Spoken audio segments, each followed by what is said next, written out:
मुख और पंचमूर्ति शिव के बारे में जानते हैं। मृगपति व्याघ्र चर्मा व्रत काया नमस्तुते स्वशक्ति सहितायावे नमो नमः सदाशिवा पंचविह पूर्णेन्द्रनिभ्य मूर्ते शूलं टडुंकुं पाशवदना न्यायायुधान्यधारय पाशं भीतिं दशाननमीव ज्वलन विचेष्टते। जिन भगवान शंकर के ऊपर की ओर जटाजूट के समान त्रिभक्त केश वर्ण, पूर्व दिशा की ओर रक्त वर्ण, दक्षिण दिशा की ओर श्वेत वर्ण, पश्चिम दिशा की ओर कृष्ण वर्ण और उत्तर की ओर पीत वर्ण मुख है, जिनके शरीर का प्रभाग करोड़ पूर्ण चंद्रमाओं के समान है और जिनके 10 हाथों में शूल, टंक मीन्स छेनी, तलवार, वज्र, अग्नि, नागराज, घंटा, अंकुश, पाश और अभय मुद्रा है। ऐसे दिव्य उज्जवल भगवान शिव को मैं ध्यान करती हूँ। ईशान, तत्पुरुष, अघोर, वामदेव और सदोजात ये भगवान शिव की 5 मूर्तियां हैं। इन्हें ही उनके 5 मुख कहा जाता है।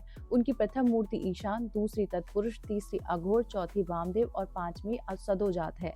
पांचों ज्ञान प्रदान है, कारण रूप से ये संस्कारों का आधार रहते हैं। भगवान शंकर स्वयं कहते हैं कि मेरे कर्तव्यों का स्वरूप अत्यंत गहन है, मतलब मैं कृपावश तुम्हें इसके विषय में बता रहा हूँ। सृष्टि, पालन, तिरोभाव और अनुग्रह ये मेरे जन्म संबंधी कार्य है जो नित्य सिद्ध है। संस्कारों की रचना जो आत्मा है उसको सर्ग कहते हैं। मुझसे पालित होकर सृष्टि का सुरक्षित रूप से रहना ही उसकी स्थिति है, उसका विनाश ही संगार है। रागात्मक जल प्रदान को तिरोभाव कहते हैं। इनके सबके उपकार का मिल जाना ही मेरा अनुग्रह है। इस प्रकार मेरे 5 कृत्य हैं। सृष्टि आदि 4 कृत्य हैं, संस्कार विकास कृत्य 5वां कृत्य है। ये वह कृत्य है जिसमें आत्मा अपने अव्यक्त भाव से मुक्त होती है। इन कृत्यों को पंचभूतों से भी जोड़ा गया है। पृथ्वी से सृष्टि होती है, जल से वृद्धि और जीवन रक्षा होती है, अग्नि सबको भस्म कर देती है, वायु सबको एक स्थान से दूसरे स्थान को ले जाती है और आकाश सबको अनुग्रहित करता है। विज्ञान पुरुष ये विषय इसी रूप में जानना चाहिए। इन 5 कृत्यों को वहन करने के लिए ही मेरे 5 मुख है। 4 दिशाओं में 4 मुख है और इनके बीच 5वां मुख है। ब्रह्मा जी और विष्णु जी मेरी तपस्या करके मुझसे सृष्टि और स्थिति नामक 2 कृत्य प्राप्त किए। इस प्रकार मेरी विभूतियों से तुमने संहार और तिरोभाव नामक कृत्य प्राप्त किए, लेकिन मेरा अनुग्रह नामक कृत्य मेरे बिना दूसरा कोई नहीं प्राप्त कर सकता। रुद्र को मैं अपनी समता प्रदान करता हूँ। वे रूप, वेद, कल्याण, ब्रह्मा और आनंद आदि इनमें मेरे ही समान है। महादेव ने उपदेश किया था, जो ओमकार के नाम से प्रसिद्ध है वह परम सूक्ष्म मंत्र है। सबसे पहले मेरे मुख से ओमकार प्रकट हुआ, जो मेरे स्वरूप का ही कारण है। ओमकार वाचक मंत्र मेरा स्वरूप ही है। प्रतिदिन ओमकार का स्मरण करने से मेरा स्मरण होता है। मेरे उत्तरी मुख से आकार, पश्चिम मुख से उकार, दक्षिण मुख से मकार, पूर्वी मुख से बिंदु या मध्य मुख से नाद का प्रादुर्भाव हुआ। इन 5 से मिलकर ओमकार का विस्तार हुआ। इस अक्षर से युक्त होकर वेद ओम नामक अक्षर से प्रकट हुए। ये संपूर्ण नाम रूपात्मक जगत, वेद, ऋषि, गण, देवता, लोक इस प्रणव मंत्र से ही प्रकट हुए। ये मंत्र शिव और शक्ति दोनों का बोधक है। ये एकरादि क्रम से और महाकालिक क्रम से प्रकट होता है। इससे इसी पंचाक्षर मंत्र की उत्पत्ति हुई। ओम नमः शिवाय पंचाक्षर मंत्र से उसी त्रिपदा गायत्री का प्रकट हुआ। उस गायत्री से संपूर्ण वेद प्रकट हुए। इन वेदों से करोड़ों मंत्र निकले। इस प्रणव पंचाक्षर से संपूर्ण मंत्र शक्ति सिद्ध होती है। इसके द्वारा भोग और मोक्ष दोनों सिद्ध होते हैं। इस प्रकार महादेव ने ब्रह्मा विष्णु को धीरे धीरे उच्चारण करके अपने 5 मुखों से अपने उत्तम मंत्रों का उपदेश किया। मंत्रों की विधि का पालन करते हुए उन्होंने अपने दोनों शिष्यों को मंत्र दीक्षा दी और अपने 5 मुखों का रहस्य बताया।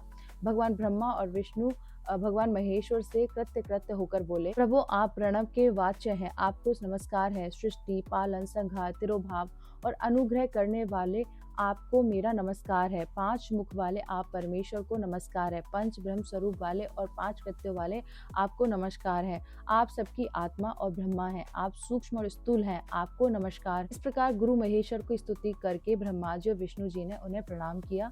एक बार सभी देवता भगवान विष्णु के पास गए और उन्हें नमस्कार करने के बाद संपूर्ण जगत के अज्ञान होने का कारण पूछा।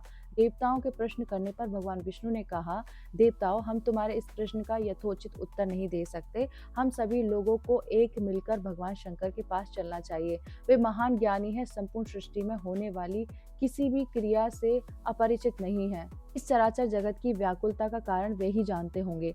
भगवान विष्णु के ऐसा कहने पर इंद्रादि समस्त देवगण जगन्नाथ के आगे आगे होकर मंदर पर्वत पर गए। वहां जाकर बहुत प्रयास करने पर भी उन्हें कहीं भी महादेव के दर्शन नहीं हुए। अज्ञान में अंधकार में पड़े हुए देवताओं ने भगवान विष्णु से महादेव के दर्शन न होने का कारण पर भगवान विष्णु ने कहा, क्या आप लोग अपने सामने स्थित महादेव को नहीं देख रहे? देवताओं ने उत्तर, हाँ, हम लोग गिरजापति देव को नहीं देख रहे हैं। हम लोग उस कारण को नहीं जानते जिससे हमारी देखने की शक्ति नष्ट हो गई है। भगवान विष्णु ने कहा, देवताओं, आप लोगों ने महादेव का अपराध किया है। आप लोगों ने पर्वतों का गर्व नष्ट करने के कारण महापाप अर्जित किया। इसलिए शूलपाणी भगवान महादेव आप लोगों से क्रुद्ध होकर अदृश्य हो गए, विचार शक्ति को भी नष्ट कर दिया है। इस कारण आप सब सामने स्थित शंकर को देखकर भी नहीं देख रहे हैं। आप सब महादेव के दर्शन की योग्यता प्राप्त करने के लिए तामस व्रत का पालन करके ज्ञान करें। उसके बाद आप लोग भगवान शंकर की संतुष्टि के लिए विधि पूर्वक पूजा। देवता और तामस व्रत का विधान ये है कि 3 दिन तक केवल जल पियो, 4 दिन जल और मूल फल खाओ पियो, 3 दिन एक बार भोजन करो और 3 दिन केवल वायु पीकर रहो। भगवान विष्णु के इस प्रकार कहने पर इंद्रादि देवताओं ने अपनी शुद्धि के लिए एकांत में तामस व्रत का अनुष्ठान किया, जिसके प्रभाव से वे पाप मुक्त हो। तपस्या और समाप्त कर देवताओं ने भगवान विष्णु से कहा, जगन्नाथ, अब आप हमें भगवान शंभु का दर्शन कराइए, जिससे हम उनका अभिषेक कर सके। देवताओं की बात सुनकर मुनि गणों ने से सेवित भगवान शंकर को लिंग स्वरूप में दर्शन कराया। उसके बाद देवताओं ने से उस अक्षय लिंगम का स्नान कराया। फिर उन लोगों ने गोराचन और सुगंधित चंदन लगाकर बिल पत्रों और कमलों से भक्ति पूर्वक महादेव की पूजा की। उसके बाद उन्होंने भगवान शिव के 108 नामों का जाप करके उन्हें प्रणाम। सभी देवता विचार करने लगे कि सर्वशक्तिमान अधिष्ठाता भगवान विष्णु और सर्वशक्तिमान प्रधान देव प्रकट हुए।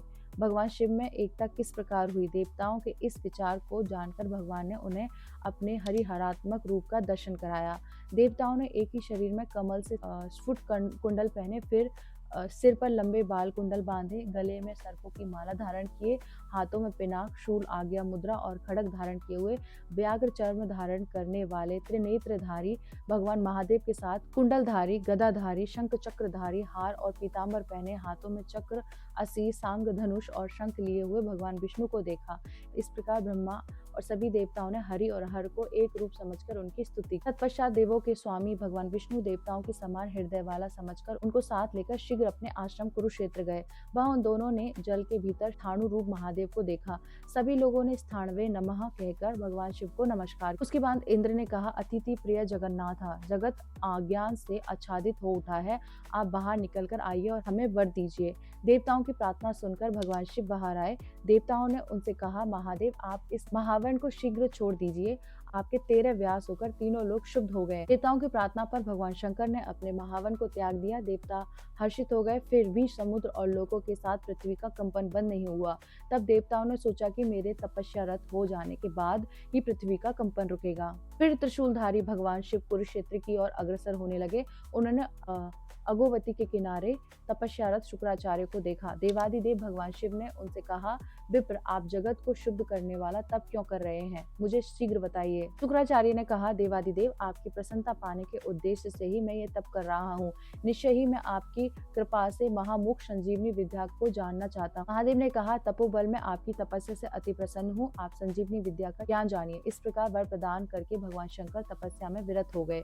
फिर भी सागर, पर्वत, समुद्र, पृथ्वी कंपन से मुक्त नहीं हुए। इसके बाद महादेव समस्त देवताओं के साथ नृत्य करने लगे। वहां उन्होंने भृगु नामक ऋषि को नाचते हुए देखा। वे बालक के समान भाव विभोर होकर उछल कर नाच रहे। इसी कारण पृथ्वी कांप रही थी। महादेव के कारण पूछने पर उन्होंने बताया कि मुझे तपस्या करते हुए अनेक वर्ष बीत गए। अब मेरे हृदय में पावक कारण शांति निकल रहा है। इससे मुझे प्रसन्नता हो रही है और मैं आनंद में विरल होकर नाच रहा हूँ। भगवान महादेव ने उसे नाचने से मना करके वरदान दिया। इस प्रकार देवताओं को हरिहरात्मक दिव्य दर्शन हुआ और शिव कृपा से पृथ्वी का कंपन बंद हो गया। संपूर्ण व्याकुलता शांत हो गई। मेरी ये जानकारी आपको अच्छी लगी तो सब्सक्राइब कर लीजिए, वीडियो को शेयर कर दीजिए और मेरे साथ बोलिए, ओम नमः पार्वती पते हर हर महादेव शिव शंभो।